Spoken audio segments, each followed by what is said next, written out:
BNP জামাতের সঙ্গে এখনও সমঝোতার সুযোগ দেখছে নতুন রাজনৈতিক দল এনসিপি। বাংলাদেশের চলমান রাজনৈতিক অস্থিরতার মধ্যেই নতুন আলোচনার ইঙ্গিত দিল এনসিপি। দলটির শীর্ষ নেতারা জানিয়েছেন, বিএনপি অথবা জামাত উভয় দলের সঙ্গে এখনও সমঝোতার দরজা পুরোপুরি বন্ধ হয়ে যায়নি।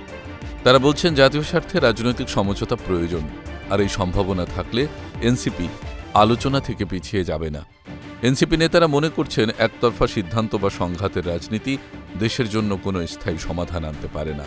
তাই তারা বিরোধী দলগুলোর সঙ্গে যোগাযোগ রক্ষার পাশাপাশি পরিস্থিতি অনুকূলে এলে আলোচনায় বসতে আগ্রহী।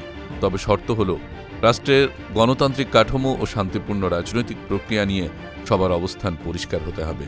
অন্যদিকে বিএনপি ও জামাত সূত্রও জানিয়েছে, সরকার পরিবর্তনের রূপরেখায় অগ্রগতি না হলে তারা কোনো আপোষের পথে হাঁটতে অনাগ্রহী। ফলে রাজনৈতিক ময়দানে তৈরি হয়েছে নতুন জল্পনা। একি তবে নতুন সমীকরণের ইঙ্গিত? বর্তমান উত্তপ্ত রাজনৈতিক পরিস্থিতির মধ্যে এনসিপির এই বক্তব্যে নতুন করে আলোচনার ঝড় উঠেছে, যা আগামী দিনগুলোতে রাজনীতির গতিপথকে বড়ভাবে প্রভাবিত করতে পারে।